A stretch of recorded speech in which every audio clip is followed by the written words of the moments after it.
If you can see my screen, what can you see? What can you see on the screen? Chest X-ray, like radiograph of Okay, of the chest. chest X-ray. Yes, Yes. yes. All right, thank you. So, um, this is a chest X-ray or radiograph of the chest. So, if they project this kind of thing now and they tell you to identify the slide, what are you going to say? The first thing that you say is that you mention the radiograph, you be specific about it, and then you mention the view. Okay, you state the radiograph, and then you state the view. So if they project this kind of thing for me now, what am I going to say? I'm basically going to say that this is um, chest X-ray. All right, chest X-ray.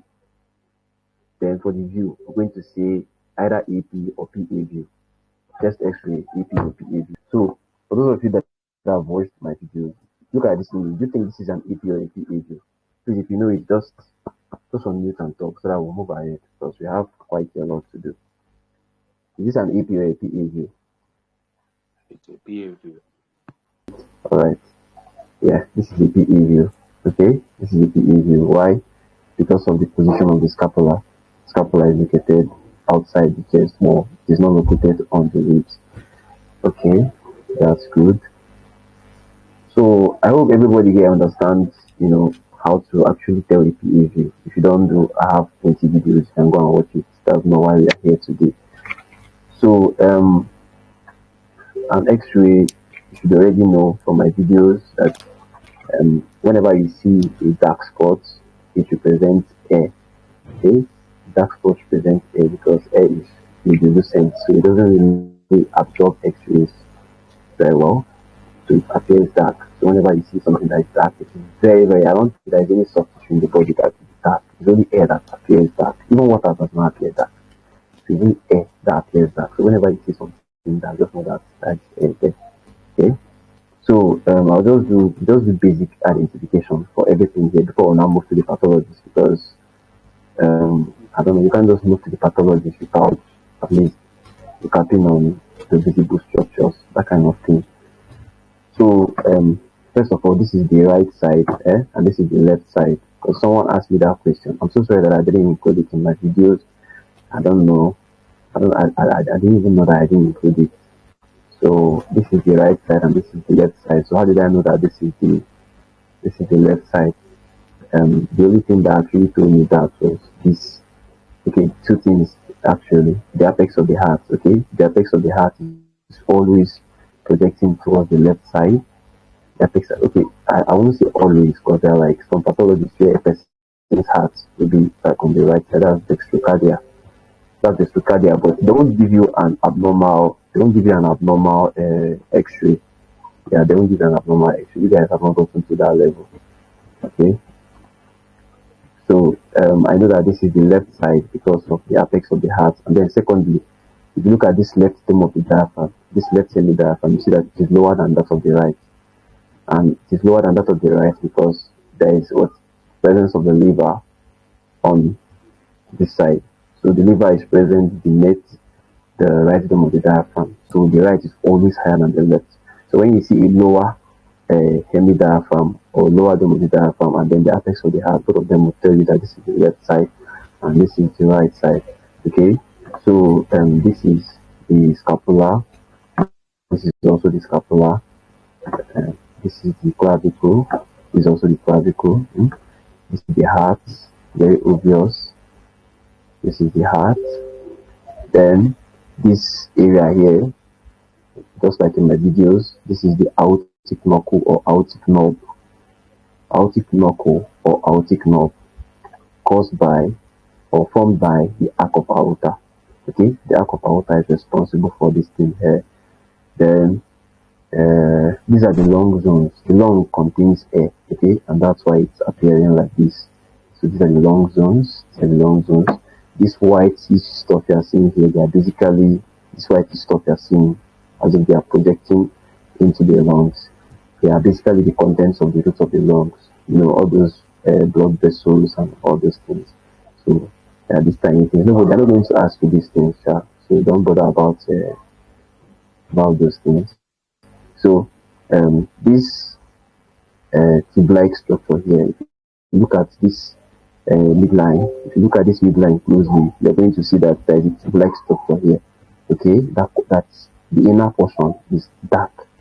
Okay, so I told you initially that whenever you see a dark area in a radiograph, it means it's most likely contains air. Okay, so if you look at the midline very very well, you're going to see a dark tubular structure here. So if this dark tubular structure you are seeing here is the trachea. Okay, it's the trachea or the windpipe. So it contains air, and that is why it appears dark like this. The trachea, and then outside it, you now see like the thoracic vertebrae, thoracic vertebrae, thoracic vertebrae. Then projecting from the back of the thoracic vertebrae, you now see the spinous processes. Okay, so I think that's basically it for this particular radiograph. So we can now go and talk about like pathologies. So does anybody have any question for anything that we just talked about now? Does anybody okay, yeah, I've not talked about the ribs. I've not talked about the ribs. So for the ribs, remember the anatomically anatomically the posterior part of the ribs, they are at a higher level than the anterior part of the ribs. Okay, it's only in children that their ribs are horizontal, that's like on the same plane. But for adults, their ribs are oblique. Okay, they are oblique. The anterior part is on the lower level than the posterior part. So in counting an X-ray, just know that the ribs that you are going to be seeing, the ones that are more prominent, they are what they are the posterior parts of the ribs. Okay, so that when counting, you don't make a mistake. So we are going to start with the first rib. And you look at this place here, this topmost portion, you're going to see this rib, this big rib there. The first rib is the largest. Look at it here. Look at it. Look at how it's curved at this point and then started projecting forward. Okay, so this is the first rib, this is the posterior part of the first rib, and then this is the anterior part. So the anterior part is not very visible. So this is the first rib. Then this other one you're seeing here, if you place it, you see it's another rib. Okay, so this other one you're seeing here is the second rib. This is the posterior part of the second rib. This is the anterior part of the second rib. Okay, then this is part of the third rib. Then forward, you now see the anterior part of the third rib. This is the fourth, the posterior part of the fourth rib. When you face forward, you now get the anterior part of the fourth rib. So that's the pattern that you use. It's not difficult. You just have to locate the first one, and once you locate the first one, you are good to go. Okay, it's not difficult. The first one is what is always the largest, at the top, and it is always the largest. So once you see it, it's very very distinct. It does not look like any other one. It's very wide.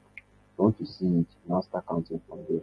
And remember, you don't count from anterior to posterior. You count from where? You count from posterior to anterior. Okay? So I'm done with this particular radiograph. So please, if you have a question, unmute your mic and ask me.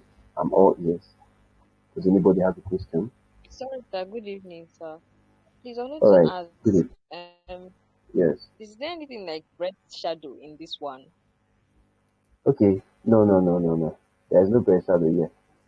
There's no breast shadow. I think I have an image that has breast shadow. Oh, yes, yes. Look at this one. See, look at the person's face. Look at. I see it. The person that asked the question. Can you see the breast shadow Yes. in this Thank one? you. Thank you. Yes. Yeah, you're welcome. So there's no breast shadow here. Okay. Yeah. So I'm done identifying everything here. If you have any question, ask. Because you need to understand the normal before you now go to the abnormal. Okay. So any question for this one? Okay. Nobody's saying anything. So I guess there is no question. So we'll move on. All right. So first things first. Okay. Who can identify this radiograph for me? Just identification. Remember the two components. You name it and then you talk about the view. So who can identify this radiograph for me? Someone should just unmute and identify, please. So that I've don't waste much time. So who can identify this radiograph for me? Just identify the slide. What will be your answer? Anybody? A behavior of a chest X-ray. Okay, that is correct. Okay, first of all, you should just, instead of putting it like that, you can just say chest X-ray PA view, or instead of writing PA, write posterior and anterior view. These lecturers don't really know how their mood can affect the way that they mark. So instead of saying PA view, you can just say posterior and anterior view, chest X-ray, posterior and anterior view. Okay, so that's how you identify this X-ray. So, for pathologies, these are the long zones. Okay, this is the trachea, this is the heart, uh, this is the left. Sorry, this is the right semi-diaphragm. This is the left. Like I said, the right is always higher than the left. Okay, it's always higher, and then the apex of the heart. Although the apex of the heart is not very visible in this particular radiograph. So, this is the PA view, obviously. So, this pathology is present here. So, I think first of all, the most prominent thing here is the fact that this particular long zone is very dark. I think that's the most prominent thing here. It is very, very dark. People can see it, right? Please, someone should just unmute and answer me. People can see that this particular long zone is dark, like it's darker than this one by like a big Yes, extent. sir. Yes. So, and what did I tell you? What did I tell you guys appears dark in an X-ray? What did I tell you? Anybody? What did I tell you? Always appears dark in an Is it X-ray. air in the lungs? Yes. So air always appears, but air always appears dark. Yes. So for this place to be this dark like this, what does it tell you? It tells you that there is too much air here. Okay? There is too much air in this particular lung. That is why, look at it, you cannot even really count the ribs very well. And look at how it even masks the heart. So there is too much air in this particular lung zone. Too much air here. And the condition that presents with this kind of X-ray is pneumothorax. I don't know if you've heard of pneumothorax before. Pneumothorax, basically, whenever I hear pneumo means air. Okay, so pneumothorax, accumulation of air in the pleural cavity. Okay, that's pneumothorax, accumulation of air in the pleural cavity. Okay, so pneumothorax. So pneumothorax, this is a classical example of a pneumothorax. The excess air here just gives it out. There is no other condition, that will make the lungs to be very, very dark like this, except when there is too much air. And what's that condition that is associated with too much air? Pneumothorax. Okay? Pneumothorax. So did you get that? I don't see the response. Let's move on. You got that, Yes, right? sir. Alright. So this is pneumothorax. Now, if you look at this X-ray again, you're going to notice something else. What are you going to notice? Look at the trachea. Look at how the trachea is bent to one side. The trachea is not meant to bend like this. Okay? It's bent, like if you look at it, it's pushing towards the right side, and that is wrong. The trachea is meant to be central. Okay? It's meant to be central. So it is still pointing to this particular issue here. So because of this excess accumulation of air in the pleural cavity, it's now pushing the pressure effect is now pushing this trachea to the normal side. So the trachea is deviating to the normal side, it's deviating to the normal lung zone. Okay, that's why you're seeing this trachea like this. That's it. Just look at the bifurcation. The bifurcation that is supposed to be central. Look at how it's shifted to the right side. Okay, this is classical pneumothorax. Uh, uh, this is a classical example of pneumothorax from chest X-ray. So this trachea now is meant to be in the middle mediastinum. Look how it's shifted it to one side. So this is called mediastinal shift. So this is called mediastinal shift. So I'm going to tell you guys other examples of things that, because this deviation of the trachea, it can deviate. The trachea can equally deviate too. the normal side. This long zone now is normal, okay? This one is abnormal. It is the area that is pushing the trachea to this side. So there are conditions in the body, like there are pathologies in the body where the trachea deviates to the normal side, and also there are pathologies where the trachea deviates to the affected side. Take note, there are pathologies where the trachea deviates to the normal side.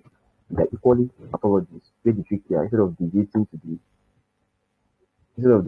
the normal side, it's not deviate to the abnormal side. Okay, so I'm going to give you an example. Okay, like from the one you are seeing now, this is pneumothorax, and look at how it is pushing this trachea. So can someone just unmute and tell me, is the trachea deviating to the normal side or to the abnormal side? Somebody? Anybody? To the normal side.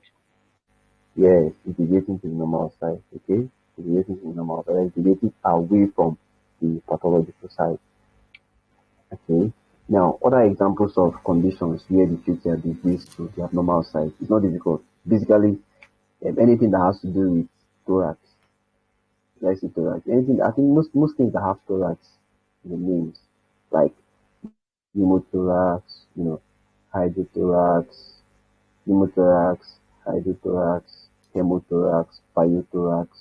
All these are classical examples of things that push the mediastinum to the opposite side. Okay, that will push the trachea to the normal side. So pneumothorax, hydrothorax, hemothorax, pyothorax, and thereabout. In case they ask you for like other pathologies that can cause the trachea to get deviated like this.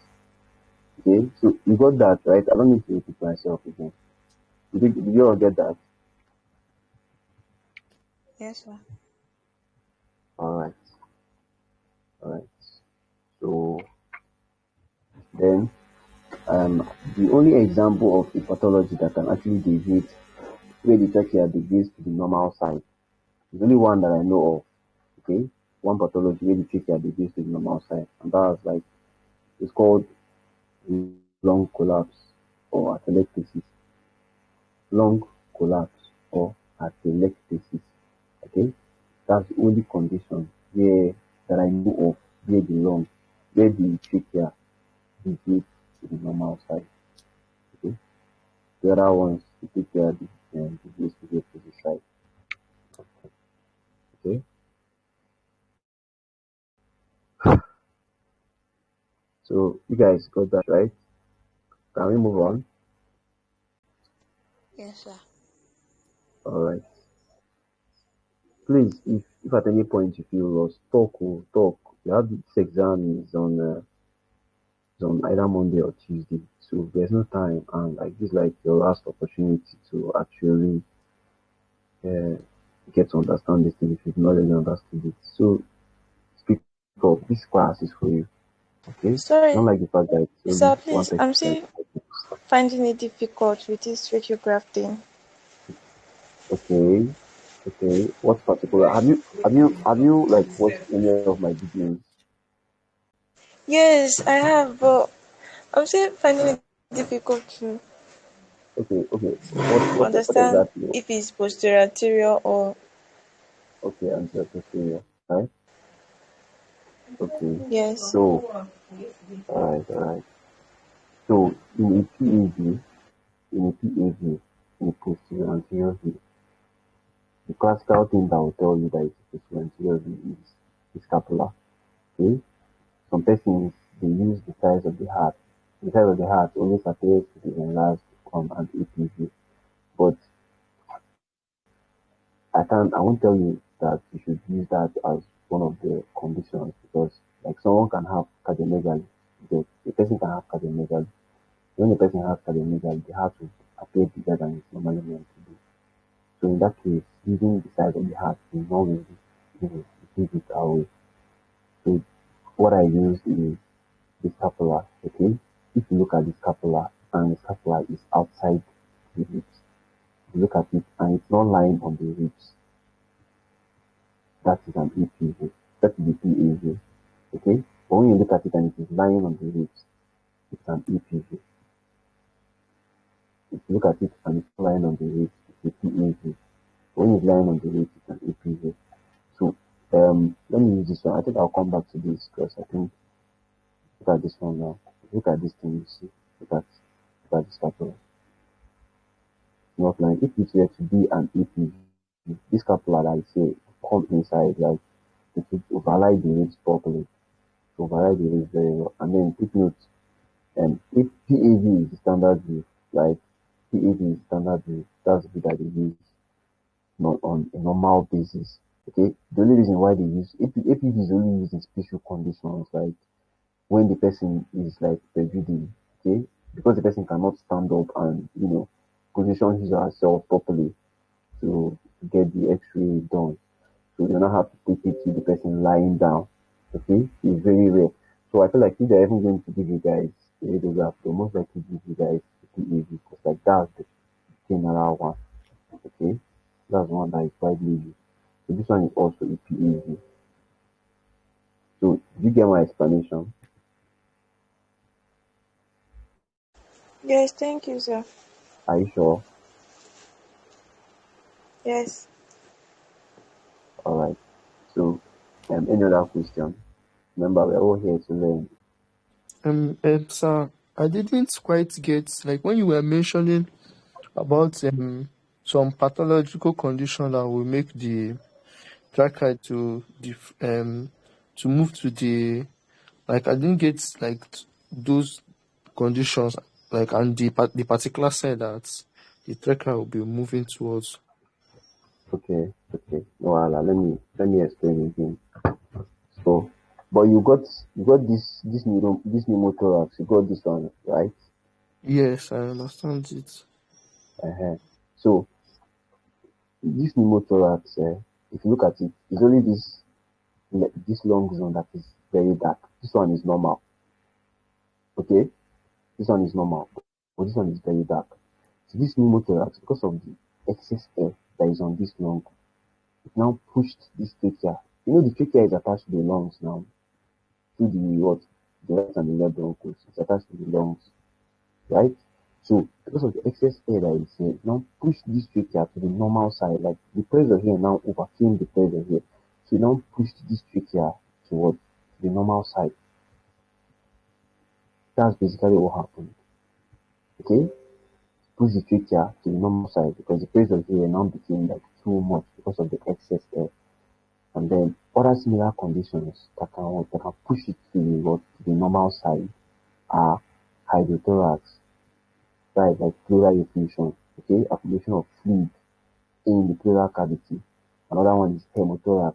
Hemothorax is blood, hemo, accumulation of blood in the pleural cavity. Another one is pyothorax, pyo, that is pus, okay, accumulation of pus in the pleural cavity. So all those things are going to increase the pressure on the affected side and push the trachea to the opposite side. But if it's a lung collapse or atelectasis, lung collapse, that is when the lung collapses. Okay, when the lung collapses, this trachea will deviate the affected side. It won't push it. It will drag it to the affected side. I don't know if you got my explanation now. Yes, sir, it's very clear. No, thank you. All right, you're welcome. So, any other person? Remember, this is your night, so feel free. Any other person? All right, I guess you all are cool. So let's move on. So I think we're done with this one. What is this thing called? Anybody? This dark stuff there. What's it called?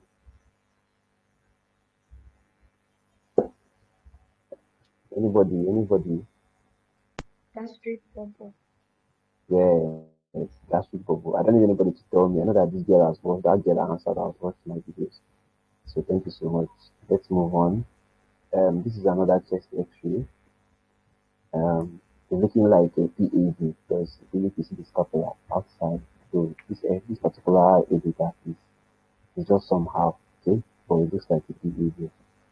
So if you look at it, you see that there is a pathology.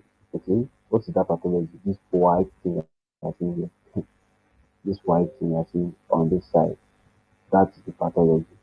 Okay, now There's something I failed to show you guys on this first one, but I believe if you've watched my videos, you should already know. Okay, this angle here, what's this angle here called? Anybody?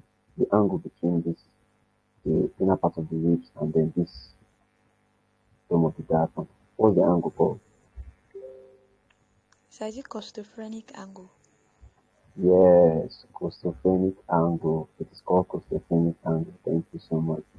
Okay, costophrenic angle. So this particular pathology now is that it affected this side. You can't even see the costophrenic angle here. Although this right side is present, okay, but you can't see it here. So most times, when you have a pathology that affects the costophrenic angle, okay, when you have a pathology that affects the costophrenic angle, the first thing that should come to your mind is what? Pleural effusion. Pleural effusion. That's accumulation of fluid in the pleural cavity. That is the first thing that should come to your mind when your costophrenic angle is affected. When instead of being, because look at this one, it's acute, it's meant to be acute. Okay? So but when you stop seeing it, or when it becomes like instead of being acute, it now becomes big or obtuse, then that costophrenic angle is affected. Okay? And the most likely cause is what? Pleural effusion. Okay? Pleural effusion. So if you look at this thing now, you're going to see that this whole place is appearing white and then the costophrenic angle is like obliterated. You can't even see it. So it tells you that what there's accumulation of fluid. Accumulation of fluid. It is fluid, so it will accumulate on the dependent part. So accumulation of fluid here. So basically when you see a scan, when you see a chest radiograph, and then the costophrenic angle is affected by something that is white like this and continuous, your answer or what will come to your mind is that pleural effusion. Don't even think too much. Pleural effusion and go your way. Okay? Pleural effusion. If you look at it, you also see that the trachea is a bit deviated. It's not center. Okay? Trachea is not center, it's a bit deviated. So it is also one of the conditions that pushes the trachea towards the normal side. Okay? You guys are with me, right? Hello?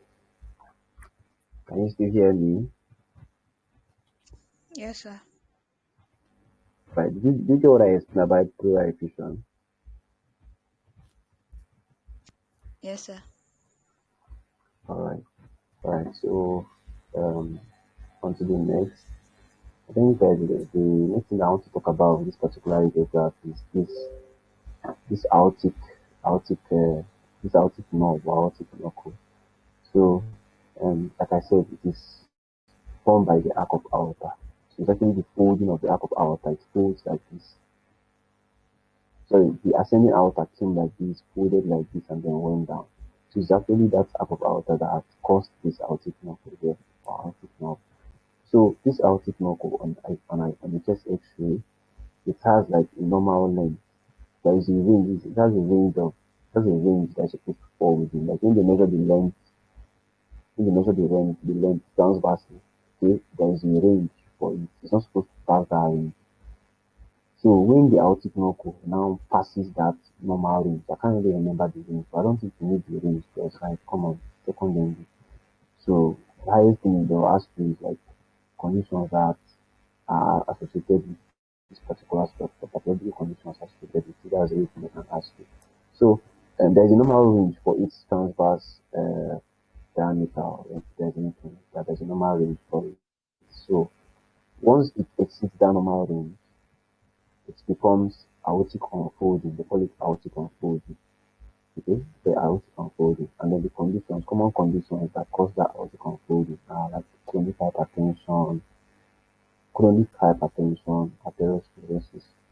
These are two conditions that I can remember that actually cause that cause aortic unfolding.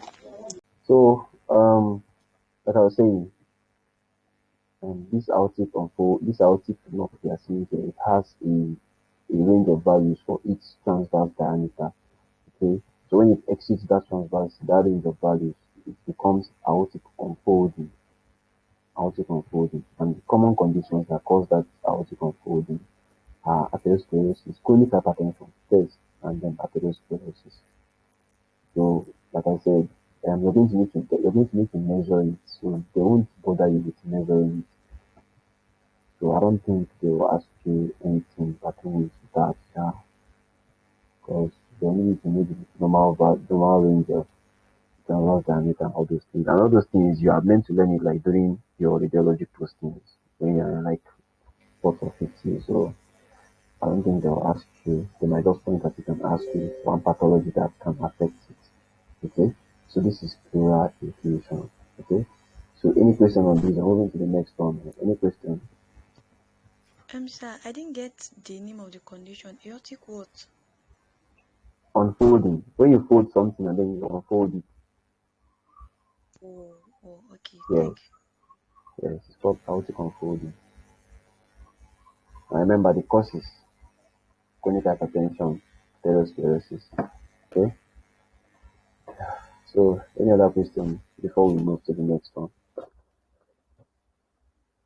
All right. Nobody's saying anything, so I assume that you know. Okay. So let me ask you guys something. Uh, did they ask you? Let me know about myself. So can you look at this? This you guys can see this radiograph. Yeah, you can see it. So this is the breast shadow. Okay. For those that join the class, this is the breast shadow. So whenever you see the radiograph of a female, who has reached, who has gone beyond puberty, it's very likely that the breast shadow is going to show. So this is the breast shadow. But it depends on the size of the breast box. Most times, for those persons that their breasts have, grown to a reasonable extent, you're going to see the shadow. So the major pathology I want to show you guys in this thing is the heart. If you look at the heart is very big. Okay, this is a PA view, okay, but then the heart is big. The heart is very, very big. Okay, this one now you don't need normally, normally for you to diagnose, for you to say that something, for you to say that the heart is enlarged, for you to look at an X-ray and say that the heart is enlarged, you have to measure. You have to measure the cardiothoracic ratio.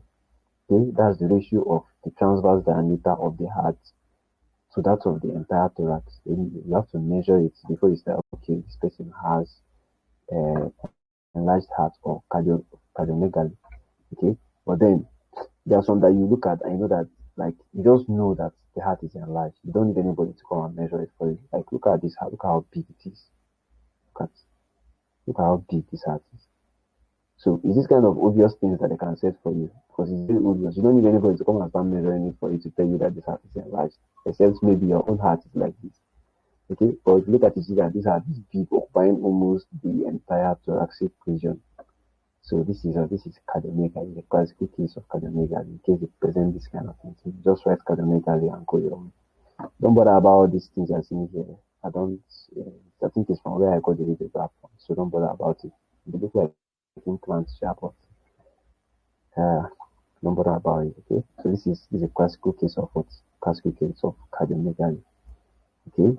Yeah. So aside from these pathologies that I've just mentioned for you, I think other ones that I can ask you are basically bone pathologies like fractures. You can see a fracture, probably they will show you the one that one of the ribs is fractured and tell you, identify the pathology. Obviously, it is fractured, but then you have to mention the particular rib that is fractured. And I've already taught you guys how to count ribs.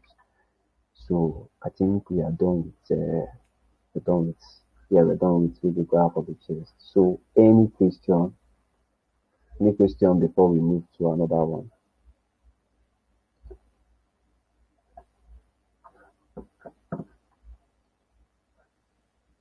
Sir, please, you pointed at a circle in one of the radiographs. I didn't hear the name of that circle. You gave a name to it. Okay, is it this one? This one here? Yes, that's it. Okay. This is but okay, let me ask you. Don't worry, it's not a difficult question. Whenever you see something that is dark in an X-ray, what does it tell you?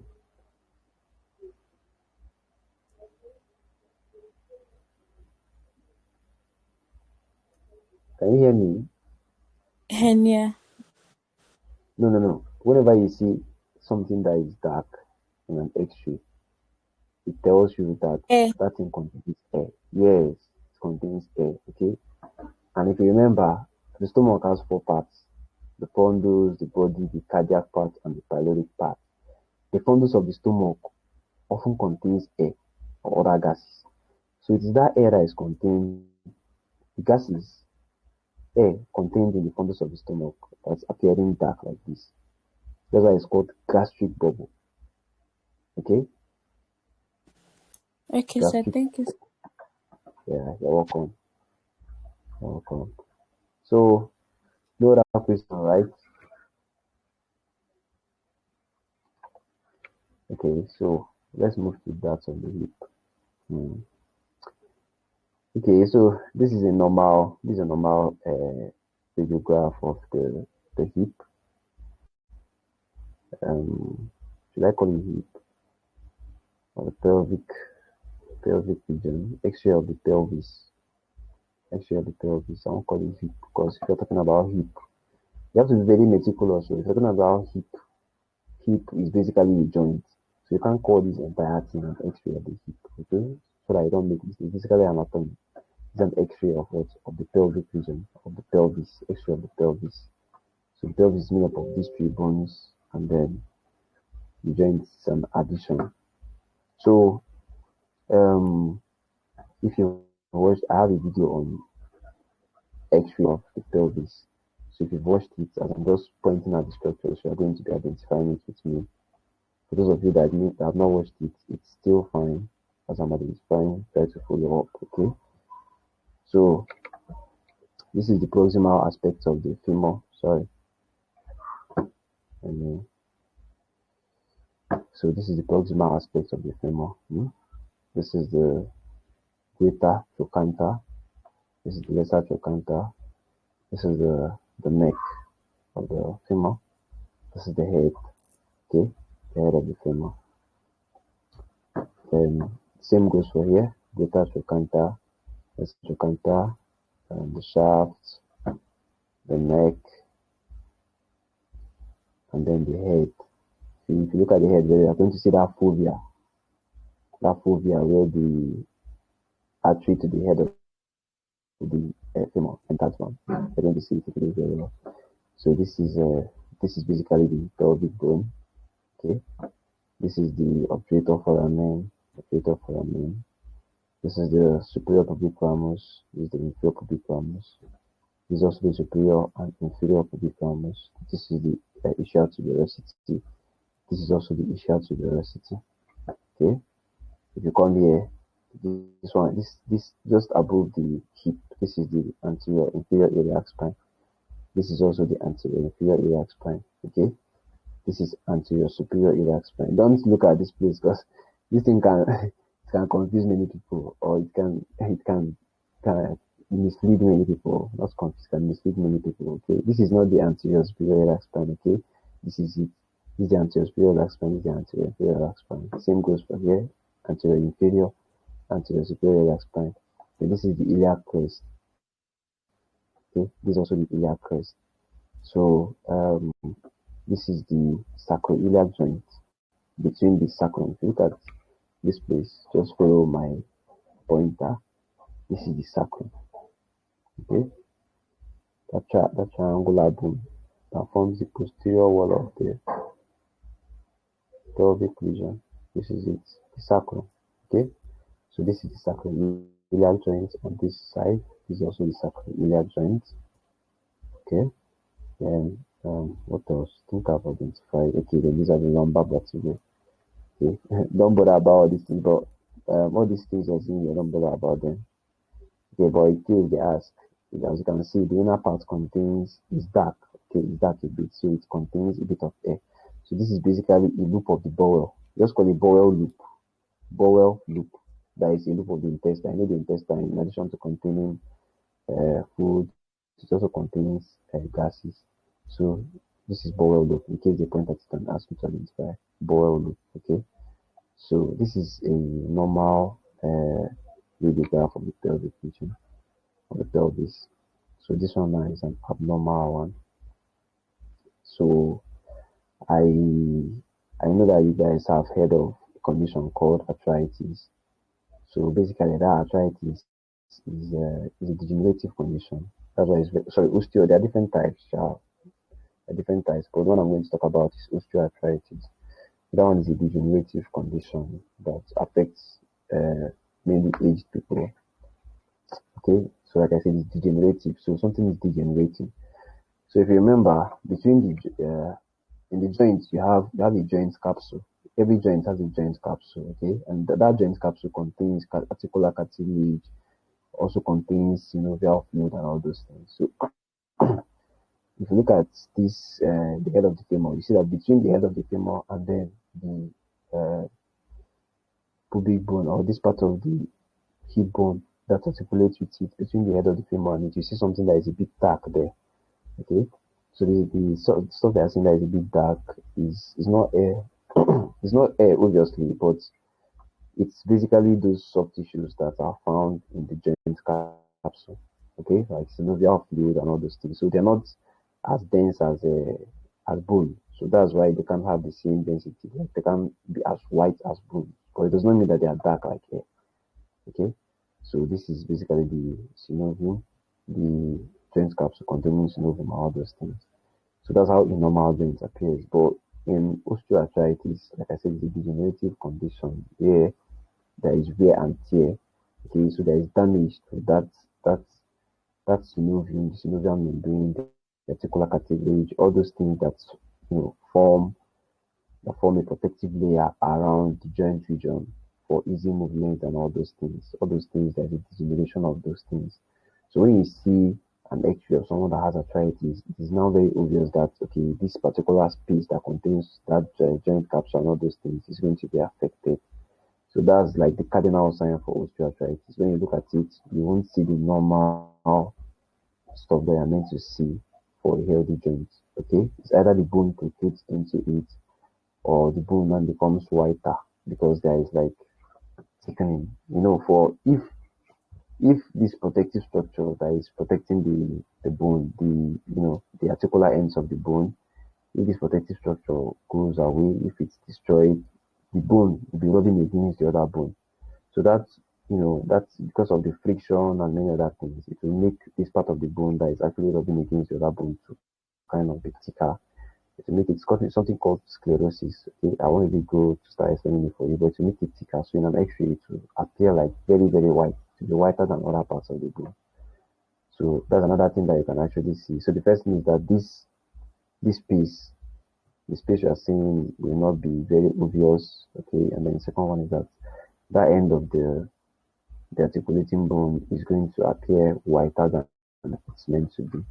So when you look at this particular image, you're going to see that this side, first of all, that space is no longer there. Okay, it's no longer there on this side. And then secondly, look at how white this place is appearing. It's white like this because this bone is now hitting against this bone, causing a lot of sclerosis.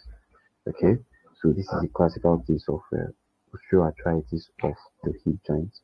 If you look at this one, I won't tell you that this one is normal because I know that around the upper part of this thing is visible, but it's not visible. You can really trace it down as I meant to trace it down. And then secondly, look at this piece is appearing whiter. So there is a bit of sclerosis. Like I said, arthritis is degenerative. It is a progressive stuff. It's not something like you don't just have it. It's something that happens progressively. That's why it's common in old people. Okay, so it's possible that this one has not got to the stage of this one, but this joint is also arthritic joint. It is not normal, okay, because of this slight sclerosis, and then you can't really get the round contour of the joint capsule and the rest like you can do in this particular video, so in particular image. So this is a classical case of osteoarthritis.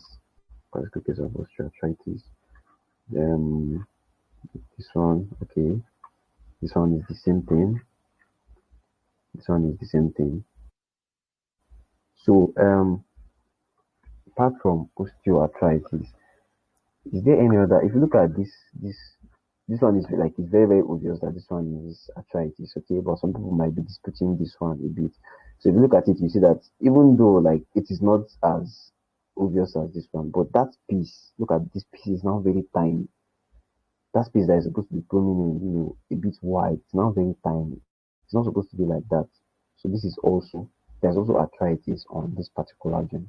And look at how wide it is. Okay, look at how wide it is. So there's sclerosis here. Okay, so both this one and this one, osteoarthritis, it will show you something like this. But would they even go far like this for the pathologies? Who knows? Let's just do the much that we can do. So, aside from arthritis, what else can they ask you guys for X-ray of the pelvis? Okay, they can ask you fractures. Although, I think fractures are very common. Fractures are, you people know different kinds of fracture now. Do I need to talk about it? We not sabi. Ha, okay. Why would they even be disturbing people with fracture? So, uh, basically, yeah, fractures can be classified based on different parameters. I think they can be classified based on the extent. That's when you classify them into an open or a closed fracture. So an open fracture normally is the one that pierces the skin. That is, the bone broke and then pierced the skin and came out. That's an open or a compound fracture. But then a closed fracture is the one that does not pierce the skin. The bone broke quite alright, yeah, but then did not pierce the skin. So that's one of the ways of classifying fractures. Another way of classifying is by like the pattern of the fracture, where if it's horizontal, you call it a transverse fracture. I can't really draw this thing. So it's the pattern. So where if it's horizontal, it's called a transverse fracture. If it's bent, it's called an oblique fracture. You see here. So what you do once you finish this class, just go and browse different kinds of fracture based on the pattern. They will just show you. I think just an image is enough to just tell you the different kinds of fracture. Just one image is enough. It's not difficult. Just I'm finding it difficult to write here, with the whole setup stuff. Things really go the way I planned, but we just have to do something. So an oblique fracture is the one that the the fracture line is it's oblique, as the name implies. Okay, as the name implies, transverse fracture, the cut is transverse. Oblique fracture is oblique. And we're also going to see a green stick fracture. Green stick is like an incomplete fracture. So there is fracture, but then the bone didn't completely break. Okay, didn't completely break. So that's a green stick. And then the last one is comminuted fracture. Comminuted. So that comminuted fracture, the bone breaks, and then there's fragments of the bone. Like the bone broke into several fragments, into several pieces. That's comminuted fracture. So based on pattern, I said transverse, oblique, green stick, and then comminuted fracture. So I'm so sorry that I don't have that here. You can just browse it later. I'm very sure you understand. It's not difficult to understand. So fracture. I think for the hip joint, there are 4 types of fracture that normally happen there. Okay, I won't say normally, but there are 4 types of fracture that can happen there. So it can be like fracture of the head of the femur, okay, where the head of the femur will be fractured. Let me use a normal one there. So it can be fracture of the head of the femur, where the head of the femur is affected. It can be fracture of the neck of the femur. Okay, this one is not hard. Like once you see the fracture here, it's fracture of the neck. Once you see it here, it's fracture of the head. Fracture of the head of the femur, fracture of the neck of the femur. It can be intertrochanteric fracture. Now the fracture that happens from one trochanter, like between the greater and lesser trochanter. I think I have an image of that one here. Look at this. This is a very, very good image for that. Okay. Fracture of the head of the femur, fracture of the neck. If you look at this one now, look at this, the greater trochanter, this is the lesser trochanter. So this is an intertrochanteric fracture. Okay. This is an intertrochanteric fracture of the hip joint. Intertrochanteric fracture. Then another one that you can have is subtrochanteric. subtrochanteric. That one is the one that happens like along the shaft below the trochanter, subtrochanteric. These are the fractures that can happen for the knee joint. So aside from fractures and osteoarthritis, is there any other thing that I can ask you? I don't think there's any other pathology that I can ask you though. I don't think so. If you look at this, the sacrum for this particular radiograph is very obvious, the sacrum. So I'll just say one or two things about it. So this is the sacrum. If you look, you're going to see the sacral foramina. Okay, the sacral foramina. So if I ask you now, let's say I point at this particular opening and I ask you guys what passes through this opening, what will be your response? Anybody? It seems that you guys have not Sacral watched. vessel. Okay. Sacral vessel. Are you sure the sacral vessels pass through the sacral foramina? I'm not sure. I'm not sure. I don't think the sacral vessels pass through there. I don't think they pass through the sacral foramina. Okay? I don't think so. I think the only thing that I know, if it means that you have not watched my video on the sacrum, because I actually talked about the sacral bone in one of my videos. So if you've watched it, this would have been a very easy question for you. So basically, the sacral spinal nerves, okay? Sacral spinal nerves.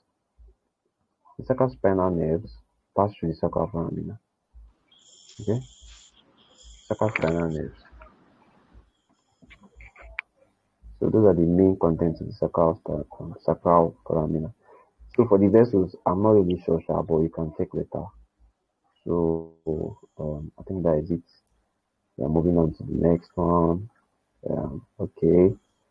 So this is which joint is this again? I forgot to know. Can somebody tell me? Okay, can someone identify this radiograph for me? Radiograph of the knee joint. Is that your answer?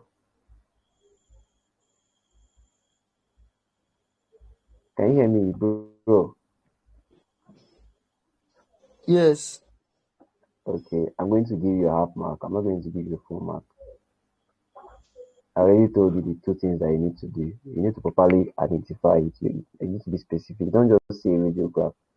Some persons might mark it for you, but you have to be more specific. So say X-ray of the knee joint. X-ray of the knee joints. Say X-ray. Okay. There are different types of radiographic studies. There are plenty. Okay. So just say X-ray of the knee joint, one, and then you talk about the view, the perspective. If you look at this thing, this is what this is the anterior view.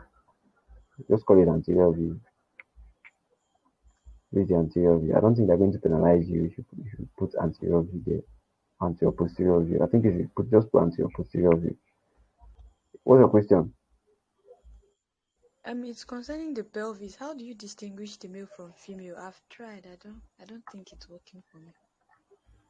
Did they ask you people? People brought that up in the group. I was just laughing. Have you seen any radiograph where they ask you about it? Not really. Okay, it's fine though. Okay, look at this one now. This one is very obvious now. This one not obvious. It's very It's obvious. obvious. Look at. Yes. Look at the labia. This is the labia. So they don't need anybody to tell you that this is that of a female. Look, this one, this one too is obvious. This is looking like scrotum. So this looks like that of a male. This one is the same thing, looking like that of a male. So in case they give you and then you can't see, you can't see any bulge here, then you can now talk about, I think the most common thing that they use, because there are two things that they actually use. So that the bones they are more prominent in males, that they are kind of larger in males, and then the subpubic angle in males is acute, then that of females is up to subbute. So look at this one. In addition to the fact that this is like the vulva, this if you look at this subpubic angle, you also see that it is white. So you can call this that of a female. Okay, but this one it is acute. So this is that of a male. This one is also acute. So I think the major thing that you should use is the subpubic angle. If you look at the subpubic angle and it is acute, it is narrow, you call it that of a male. But if it's wide up to, that is that of a female. Okay, Thank you, sir. yeah. So for this one, like I said, call it X-ray of the new joint. If you look at this and you look at this one, you see that there's something wrong with this one. So I've already explained something similar. So can someone tell me the difference between this particular knee here and this one here? Anybody? Sir,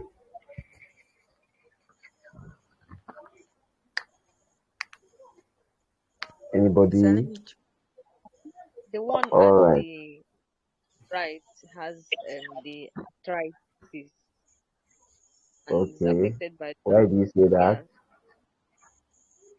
yeah Okay. Why do you the think it has effect? the articulating surfaces are yeah, it's kind of more whiter than normal at Yes. the left and is now thickening Yes. at the that the lining of the where the joint is formed. Yeah. It's thickening. Okay. Okay. Okay. That's good. So if you actually look at this too, you see that this one has an issue. Okay. This piece here, you're not seeing it here. This piece that contains the joint capsule, synovial fluid, and all those things, you're not seeing it here. Okay. So this bone now is meeting with this one. So this is the classical case of arthritis. Okay. So this person is going to be feeling a lot of pain. Okay. So that's just what I put this one. Any other thing that I can ask you for this one is fracture. And like I said, if it's transverse fracture, if it's oblique, if it's comminuted, just have to write it. It's not difficult. Now this particular one, I don't even know where to start from this. I don't even know where to start in this radiograph, but it's not. I think it's not that difficult though. If you look at it, so you see that it's not difficult. It is very similar to those models of the head that I made videos on. If you watched it, this thing, like you should be able to even mention almost everything here by now, because like it's very very similar. So one thing about this radiograph is that like you have to know like the normal anatomy, like you have to know the normal appearance of these things. You have to know the normal appearance in a human being. Okay, when you know the normal appearance, then it will be very very easy for you to identify it in a radiograph. Okay, so look at this thing, look at this. If you look at this place, remember air appears black, appears dark. Okay, so this is our frontal air sinus. Okay, this is our frontal air sinus. If anywhere that appears black, most likely be a sinus. So this is our frontal air sinus. Okay, this is our what? This is our sphenoidal sinus. This is our sphenoidal sinus. This one you're seeing this big one here. This is the maxillary sinus. Okay, the maxillary sinus. So it is basically the upper this is your did they ask you about the tooth? They don't ask you about the tooth now. So this is the oropharynx, the nasopharynx, in the opening of the stichian tube here. Then these are basically like the cervical vertebrae. So this is the sella turcica. Yeah, the sella turcica. This is it. So is there anything that is easy to identify that we've not identified? Okay, I don't think so. So for this particular radiograph, what kind of question can they ask you? What kind of question can they ask you? In the only pathology, okay, can probably ask you for fracture. There is fracture or dislocation of any of these vertebrae here. They can ask you for fracture. Yes, you just have to write fracture. Okay, you just have to write fracture. But then there's something called spondylosis. Someone just unmuted himself. Please mute yourself so that you don't distract the class. So there's something called spondylosis. I don't even know why I'm bothering you guys with all these pathologies, but it's well. I just hope they'll ask something from here so that it's very easy for you people.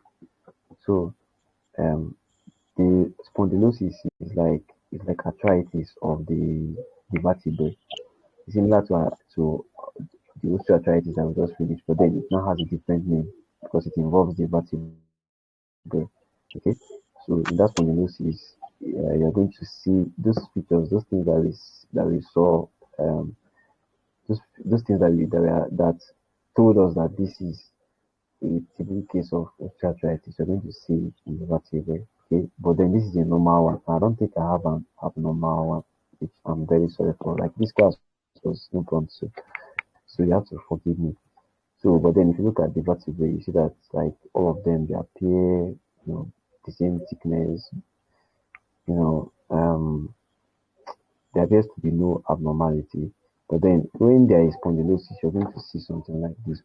Between two adjacent ones, you're going to see like very, very prominent thickening, very, very whitish stuff. You're going to see very whitish stuff there. I'll tell you that, okay, there is spondylosis here. There's something going on here.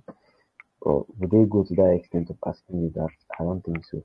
Or they can point at these sinuses and ask you like pathologies that are associated with these sinuses. So basically, just say sinusitis, okay? Just say sinusitis. Just say sinusitis. I don't think there is any other thing that I'm going to ask you for this particular area that will be too difficult for you to answer. So I think this is the last one. Yeah, so that's the last one. So please, I'm very sorry that I didn't give you guys an opportunity to ask questions after fitting that of the name.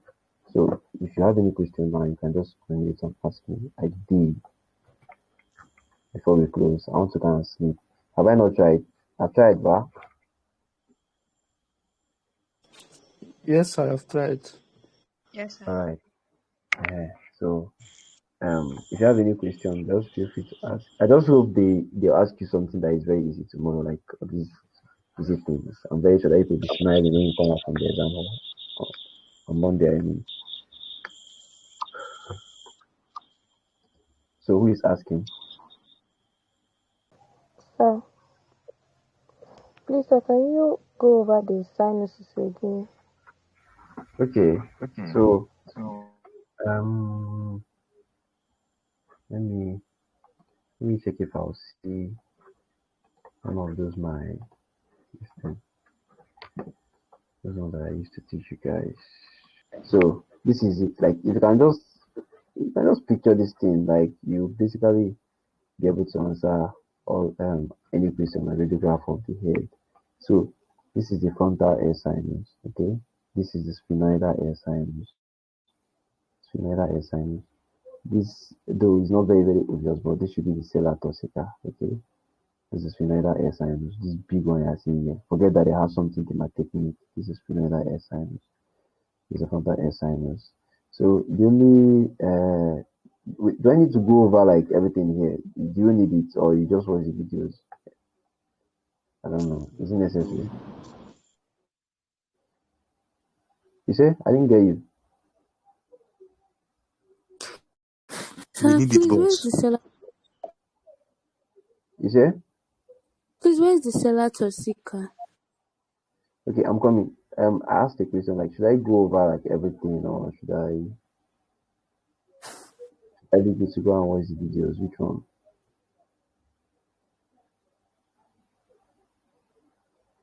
Nobody's saying it. So if once I identify this cellar toxic, I should go back to the radiograph. You can go through it if you want to. All right. So for the person that asked, this is cellar toxica. The cellar toxica is normally above the sphenoidal air sinus. Okay, this big thing I'm seeing here is the sphenoidal air sinus. Forget about this demarcation here. This sphenoidal air sinus. So the cellar toxica should be somewhere around here. I believe this should be the cellar toxica. It's not looking as it should be. Let me show you. Like this is a cadaver head region cadaver. So this is the sphenoidal air sinus. Okay, look at the cellar toxica here. This is cellar toxica. So once they point at something that is just above the sphenoidal air sign, just know that it's go pass ceratosica. Okay? The person that asks, hope you are cool. Yes, sir. Thank you, sir. Alright, you're welcome. So this is sphenoidal air sinus. Sorry, what am I saying? This is the frontal air sinus. This is the sphenoidal air sinus. I've already said it before. This is the superior nasal concha. This is the middle nasal concha. This is the inferior nasal concha. Okay. And between the superior and the middle nasal concha, we have the superior nasal meatus. Some people call it meatus. I don't know if meatus is an English word, but the superior nasal meatus. And between this middle nasal concha and inferior nasal concha, we have the middle nasal meatus. Okay. MEATUS. This processing here is the opening for the Eustachian tube.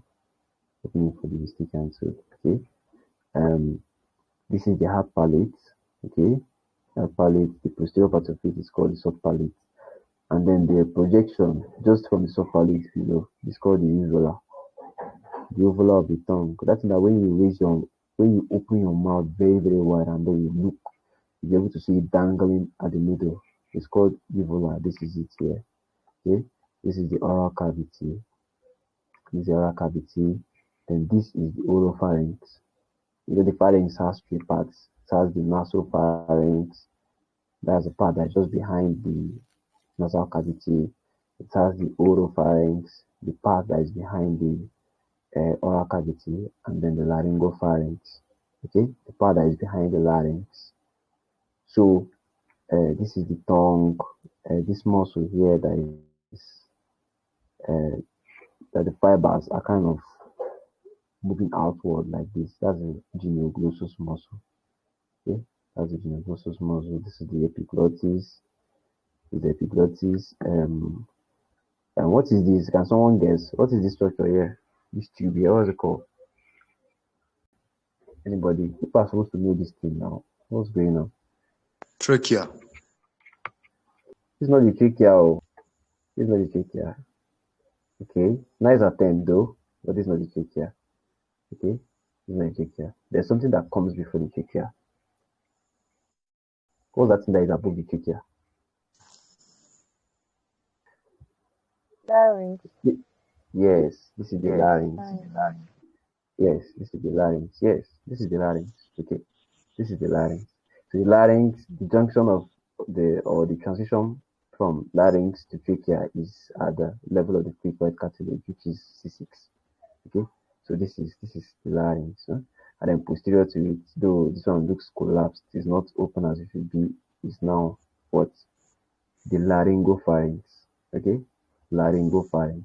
Don't go and say esophagus. So the esophagus also starts at C6. So this is the laryngopharynx. Okay, and this is the larynx. This is spinal cord, obviously. Then from here, this is the foramen magnum upward. You now have the medulla. And this is the pons. The pons always looks like an egg. This is the pons, and then this is the midbrain. This is the cerebellum. This is the fourth ventricle. This is the corpus callosum, the cavity, lateral ventricle. What is the connection between the lateral ventricle and the third ventricle? Anybody?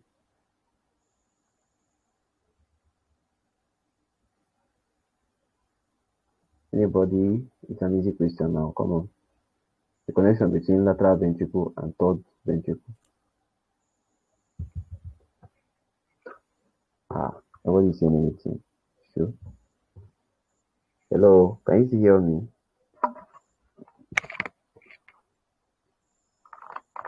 Wait, am I speaking to myself? Foramen of Moro. Foramen of Moro. Foramen of Moro. Yes. Can you hear me? Yes. Foramen of Moro. I can hear you, sir. Can you hear me? Yeah, I can hear you. Yeah. Oh. Yes, I can hear you. Yes, thank you so much. Oh. It's foramen of Moro. It's foramen of Moro. Then what's the connection between the third ventricle and the fourth ventricle?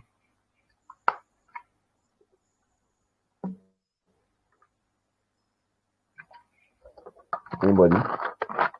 Connection between the third and the fourth. Aqueduct of Sylvius. aqueduct of Sylvius. Yes, aqueduct of Sylvius. So that is correct. So I think we are done with this. We can Aqueduct now go of back. Sylvius. Yes, aqueduct of Sylvius. So I think we are done with this. So the only sinus that is not visible in that image that we just saw now is this maxillary sinus here. Okay, this maxillary sinus. And this maxillary sinus is not there because, what we just saw is a sagittal section. So on the sagittal section, this thing is kind of bit lateral to the midline. So the sagittal section is not going to appear. Okay. So but this is the maxillary sinus. Every other thing is as it is there. Sphenoidal sinus, ceratosica, very, very obvious, and frontal sinus. So I think that's it for now. This is the orbital region containing the eye and associated structures.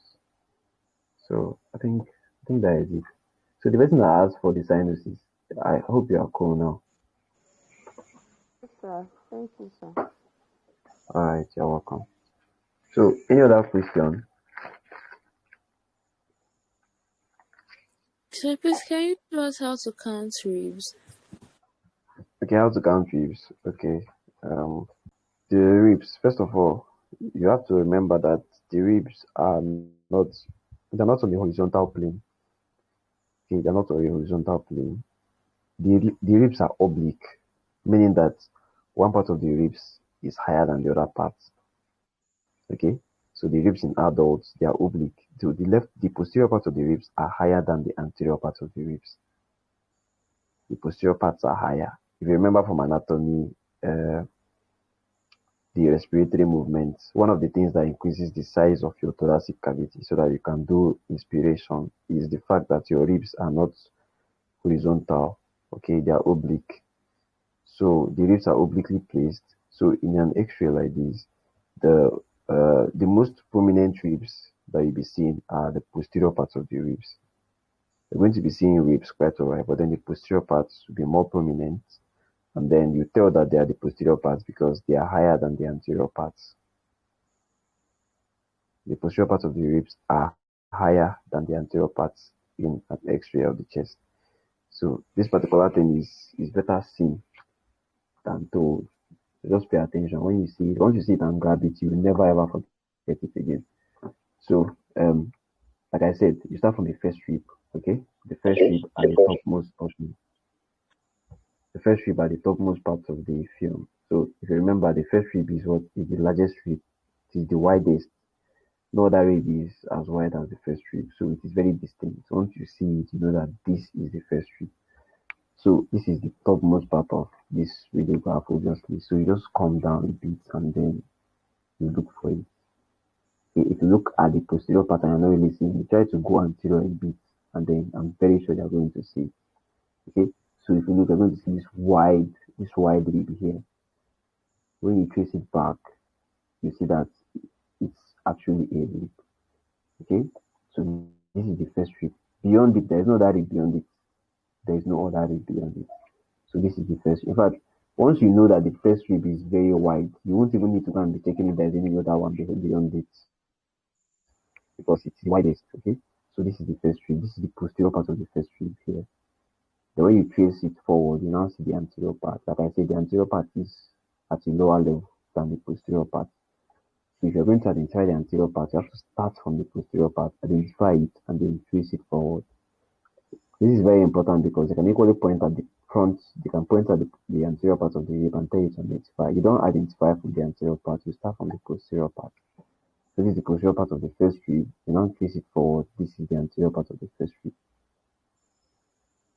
Don't be distracted by other things that are in your way. Just follow the one that I'm pointing at. Okay? This is the first rib. Now, for the second rib, if you look at it very well, you see that there's an overlap between this rib, this first rib here, and another rib here.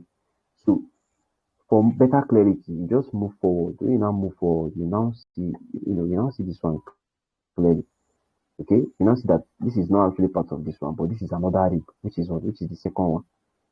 So similarly, you start from the posterior part, you trace it, and then you get to the anterior part. So this is basically the second rib. the second one. Okay, then you move on to the next one. This one now is very obvious. This is the third rib. This is the posterior part. When you trace anteriorly, you get to the anterior part. This is the fourth rib. Okay, the posterior part is not very visible. Just move forward a bit. You now see it very well. This is what? This is the fourth. Go forward, you see the anterior part of the fourth rib. So that's how you count the ribs. This is the fifth. This is the sixth. This is the seventh. This is the eighth. This is the ninth. Again, like that. Those are your candidates. Are you cool now? Yes, I think it's All right. You're welcome. You're welcome. So, any other question, or should I go and sleep and wake up by 12 p.m. tomorrow? Any other question for me?